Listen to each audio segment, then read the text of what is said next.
Cette souris, c'est du cheat. Enfin, c'est ce que disent la plupart des personnes qui l'ont testé. Et dans cette vidéo, je vais te dire tout ce que tu dois savoir sur cette nouvelle souris de chez Logitech, la X2 Super Strike. Avant tout, je me présente, moi c'est Medley. Je teste pour toi des claviers, des souris, des tapis, tout ce que tu veux. Si tu aimes ce genre de contenu, tu peux repartager et t'abonner. Et si tu cherches à changer ton matos gaming, tu peux aller checker le lien dans ma bio. On y va. Alors, la X2 Super Strike. La X2 Super Strike, c'est la nouvelle souris de chez Logitech. Comparée à une Superlight 2, elles ont énormément de points communs. Le même poids, le même capteur, la même taille, les mêmes matériaux, le même encodeur molette, les mêmes performances, le même prix de départ, 180 € MSRP. Mais la différence qu'il y a avec la Superlight, c'est au niveau de ses switches, car on est sur des switches inductifs. Et je vais pas rentrer dans les détails sur comment ça fonctionne, peut-être je le ferai dans une prochaine vidéo si ça vous intéresse. Mais en gros, il y a 3 gros avantages que l'on gagne sur des switches inductifs, que l'on n'a pas sur des switches mécaniques ou optiques. Le premier avantage, c'est une réduction de la latence, grâce à la possibilité de changer le point d'activation des switches principaux. Et ça veut dire quoi tout ça? En gros, sur une souris classique, entre le moment où tu wesh, les avant-bras, quand tu veux cliquer, entre le moment où tu effleures le clic et que ça clique, c'est ce qu'on appelle le pré-travel. Et c'est présent sur la quasi-totalité des souris gaming aujourd'hui. Avec cette nouvelle Logitech Super Strike,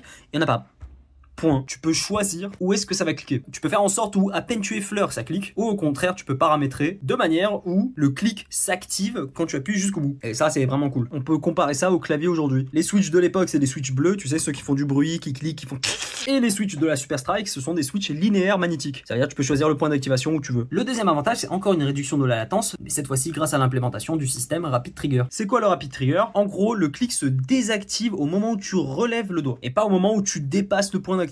Ce qui permet de recliquer super rapidement. Donc tous les joueurs Minecraft avec l'éditeur click, drag click, ou les joueurs Geometry Dash ou joueurs Osu même full souris, là maintenant vous pouvez, c'est pépite. Et le dernier avantage, c'est la personnalisation du ressenti du clic. Tout ça grâce au moteur haptique. C'est exactement ce qu'il y avait sur les anciens iPhones. Au niveau du clic pour retourner sur le menu Home, on avait cette sensation de vibration, on avait cette sensation de clic. Et bah là tu peux personnaliser sur ta souris. Moi je préfère ne pas en mettre, c'est super silencieux.